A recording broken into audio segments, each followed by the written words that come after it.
अंग्रेजों को कि उन्होंने बंटवारा करवाया। ये बहुत जरूरी था। यदि बंटवारा नहीं हुआ होता तो यहां आज अखंड पाकिस्तान होता। हमारे नायक और कमीने नेता 70 साल भी इस आजादी को संभाल नहीं पाए। मैं बहुत क्षमा चाहता हूं कि मैं आज देर से आया, लेकिन देर से आने का एक कारण था।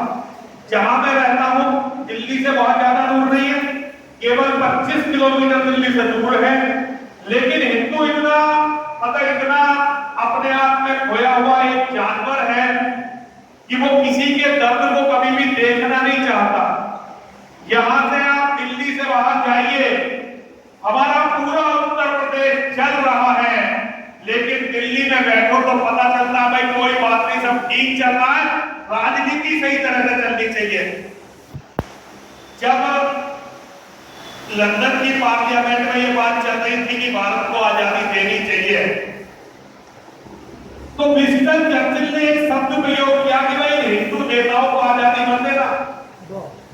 भारतीय शब्द नहीं है, हिंदू शब्द है वहां पे कि हिंदू नेताओं को आजादी मत देना। ये अपने देश की एक इंच जमीन बेच देंगे, हवा और पानी तक पे टैक्स लगाएंगे, और ये हमेशा के लिए इस सबसे पुरानी कल्चर को, सभ्यता को समाप्त कर देंगे। ये विंस्टन चर्चिल के लिखे हुए, मतलब गुरु जी की तरह जानते हैं, बहुत दिनों तक मूर्ख बनाया गया कि उन्होंने भारतीयों के बारे में बोला, लेकिन विंस्टन चर्चिल ने ये बोला था हिंदू नेताओं के बारे में, हिंदुओं के बारे में। और अब राजनीति ने इस संभावना को बिल्कुल सही सिद्ध कर दिया। अगले 10 सालों में मुसलमानों की जनसंख्या, उनके वोटर हिंदुओं से बड़े हो जाएंगे, उनके वोटर ज्यादा हो जाएंगे, हमारे वोटर कम रह जाने वाले केवल अगले 10 सालों में। फिर ना भैया जी पार्षद होंगे, ना कोई विधायक होगा, ना कोई सांसद होगा, ना हिंदुओं का प्रधानमंत्री होगा, फिर ना एसपी, डीएम, ना प्रशासन, ना पुलिस, ना सेना, कुछ भी हिंदुओं की नहीं होगी। तब तुम कैसे जिंदा रहोगे? बच्चों जरा इसके बारे में सोच लेना, क्योंकि जितने भी नेता खड़े होंगे वो बड़ी मीठी मीठी बात करेंगे और पीठ में छुरा इतना गहरा भोंकेंगे कि तुम्हें पता नहीं चलेगा कि तुम्हारा कितना दम उन्होंने निकाल लिया। ये हिंदू नेता वो होता है जो अपनी बहन बेटी मुसलमानों को देता है और मंत्री पद ले लेता है। जैसे मान सिंह अपनी बुआ मुसलमानों को दी, अपनी बहन मुसलमानों को दी, अपनी बेटी मुसलमानों को दी, और हिंदू राजाओं को कुचलने में कोई कसर नहीं छोड़ी, और अंत में अकबर के हाथ जहर खाकर गद्दी मृत्यु को प्राप्त हुआ। इसे कहते हैं हिंदू राजा। जो पहले राजा थे अब उन्हें आप मंत्री मान लो, केंद्र सरकार के और राज्य सरकार के मुख्यमंत्री और मंत्री। कल भी उनका काम यही था कि वे सत्ता हाथ से नहीं जानी चाहिए, चाहे धर्म के साथ कुछ भी हो। मुसलमान का एक हमेशा उसका लक्ष्य होता है सत्ता रहे न रहे, लेकिन इस्लाम जीतना चाहिए। हमें इस्लाम की स्थापना का लक्ष्य रखना है, ये मुसलमान की नीति होती है। और हिंदू की नीति होती है भाई किसी भी तरह से मेरा ये कार्यकाल तो निकल जाए और अगली बार मैं सांसद, विधायक, पार्षद जो भी कुछ मुझे बन जाऊं। इतना फोकस हिंदू नेताओं का होता है। मैं नेताओं का रोना नहीं रोना चाहता, ना ही मैं राजनीति का रोना चाहता हूं, लेकिन एक बात ये मान लो कि आज हम उस स्थिति में खड़े हुए हैं जब जरा सा पीछे देखते हैं तो एकदम महाविनाश हमारे पीछे। दिल्ली से पीछे यूपी चल रहा है, और ऐसा नहीं है कि यूपी जल जाएगा तो दिल्ली सुरक्षित रह जाएगी, क्योंकि मैंने जैसे हमारे संदीप जी बताते हैं कि 80 से ज्यादा जगह तो दिल्ली में ऐसी हैं जहां हिंदू अब सांस नहीं ले सकता। और जब यूपी मुस्लिम बाहुल्य हो जाएगा तो ये हरियाणा वगैरह तो बहुत छोटी छोटी स्टेट है, ये तो एक रात में खत्म हो जाएंगी। दिल्ली एक रात में खत्म हो जाएगी। पता नहीं हम लोग सो कैसे पाते हैं, हिंदुओं को नींद कैसे आती है, मेरे को तो आज तक ये समझ में नहीं आया। क्योंकि कुरान तो एक है, जो कुरान मोहम्मद बिन कासिम के समय थी, जो कुरान महमूद गजनवी के समय थी, जो कुरान मोहम्मद गौरी के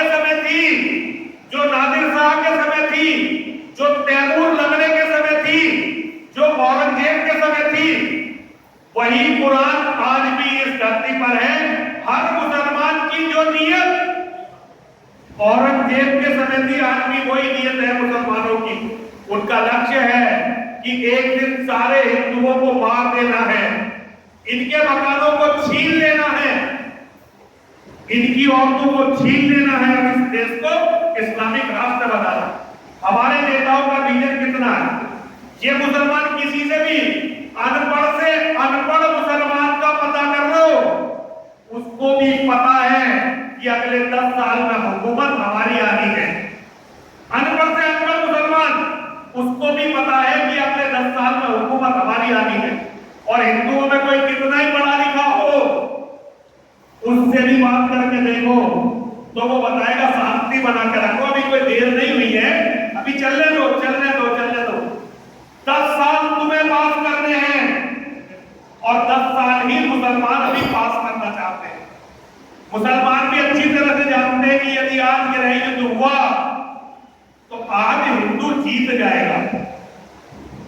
इसलिए मुसलमान चाहते हैं कि अभी 10 साल शांति से ऐसे चलता रहे, और हिंदू तो चाहता ही है कि जितने दिन शांति से कट जाए। तो 10 साल के बाद, बहुत दिन नहीं है, केवल 10 साल के बाद भारत के पुनः अखंड होने का रास्ता बनेगा। जैसा भी ये भैया जी हमारे कह रहे थे कि नारे लग रहे हैं बलोचिस्तान में भारत में मिल जा मिला दो, यूके में नारे लग रहे हैं कि भारत में मिला दो, सही नारे लग रहे हैं। जितना कायर और कमीने हिंदुओं के नेताओं ने 70 साल में कश्मीर में पैसा डाला है, हम पूरा यूरोप खरीद सकते थे 3 बार, उतने पैसे में 3 बार यूरोप खरीद सकते थे। तो मुसलमान अच्छी तरह से जानता है कि वो पाकिस्तान में दुखी रहेगा। अच्छा है भारत में आ जाओ, 85 पैसे किलो गेहूं मिलेगा, 90 पैसे किलो चावल मिलेगा, फौज को पत्थर मारने की आजादी मिलेगी, सबको गाली देने की आजादी मिलेगी। तो बहुत जल्दी हम लोग अपने कर्मों को भुगतने वाले हैं। जो जैसा करेगा वो वैसा भरेगा, ये प्रकृति का नियम है। भगवान श्री कृष्ण गीता में कहकर गए हैं कि कोई भी व्यक्ति अपने कर्म का भोग किए बिना अपने कर्म की समाप्ति देख नहीं सकता। तो हम हिंदुओं ने जो अपनी राजनीति के लिए सबको बेच दिया, हमने देश को बेच दिया, गद्दा को बेच दिया, गाय को बेच दिया, हिंदू को बेच दिया, फौज को बेच दिया, जब जरूरत पड़ी किसी भी चीज को बेचने की हमने बेच दिया। ये जितने आज के प्रधानमंत्री मुख्यमंत्री हैं, ये बहुत जल्दी इतिहास के कूड़ेदान में जाने वाले हैं सारे। इनके बच्चे तक, इनके पूर्व अपने जो वंशज होंगे, इन कायरों का नाम लेते हुए शर्माएंगे, क्योंकि इनके पाप भुगतने हैं सबको। लेकिन अपने अपने परिवारों को बचा लेना, और परिवार को बचाने का केवल एक रास्ता है कि बच्चे पैदा करो। मैं केवल एक मैसेज देने के लिए खड़ा हुआ हूं, ना किसी साधु की बात पे विश्वास करो, ना मेरी बात पे, ना किसी की पे, ना किसी नेता की। नेता से तो अच्छे ताली पीट के भीख मांगने वाले हिज रहे हैं। केवल बच्चे पैदा करो, बच्चे पैदा करो, बच्चे पैदा करो। केवल घर में पैदा हुए तुम्हारे बच्चे और घर में रखे हुए हथियार। एक बात याद रखना, 5 से कम जिसके बच्चे होंगे अपनी आंखों के सामने अपने वंश का विनाश देख के मरेगा। ये बात याद रखना। जिस हिंदू के घर में 5 से कम बच्चे होंगे, और इसे भगवान नहीं बदल सकता मेरी बात को, क्योंकि कमजोर का भगवान नहीं होता। भगवान केवल ताकतवर का होता है, और ताकत उसकी होती है जिसके साथ उसका परिवार होता है, जिसके साथ उसके भाई होते हैं। घर में बच्चे और बच्चों के हाथ में हथियार। मैं बहुत बड़ी बात नहीं करूंगा कि देश बचाओ धर्म बचाओ। जिन्होंने देश बचाओ धर्म बचाओ की बात करी, उन्होंने हमेशा हिंदू को धोखा दिया। मैं केवल इतना कहूंगा, अपने परिवार को बचा लो, क्योंकि मुसलमानों की सीधी सी बात, हिंदू काफिर गलीज के घर में 2 बच्चे, एक लड़का एक लड़की, लड़की को भगा के ले जाओ और लड़के का कर दो कत्ल। काफिर गलीज ने जो भी कमाया अपने आप तुम्हारा हो जाएगा।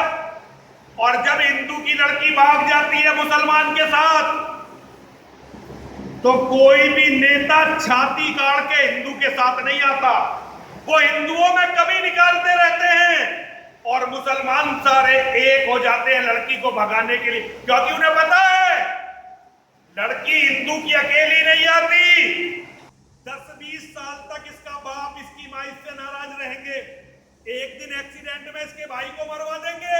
जब ये अकेली रह जाएगी, इसके 3-4 बच्चे होंगे, तो इसके माँ बाप अपने आप इसे गले लगा लेंगे। जो उनका होगा अपने आप मुसलमानों का हो जाएगा। और जो हिंदू नोटों के चट्टे लगा रहे हैं ना, नोटों के चट्टे, वो पहले मरेंगे। हम जैसे पक्का बाबा तो बहुत बाद में मरेंगे। इसीलिए खैर मेरी बातों में एक बार गौर से देना। मैं झूठ बोलने के लिए बाबा नहीं बना, मुझे तो गुरुजी ने बाबा बनाया। मैं इनके पास नहीं आता तो आज सरकार में मंत्री होता। इनके पास आके बाबा बनाओ। अगर मैं इनके पास नहीं आता, इन्होंने मुझे सिखाया, मैंने इनसे सीखा, इनके चरणों में सीखा कि जब धर्म की बात आ जाए तो मौत को स्वीकार करना, लेकिन झूठ को स्वीकार नहीं करना। इसलिए जब धर्म की बात चलती है तो मैं केवल और केवल सच बोलता हूं। जरा 3 बार मेरे साथ सब बोलेंगे, बोलिए हर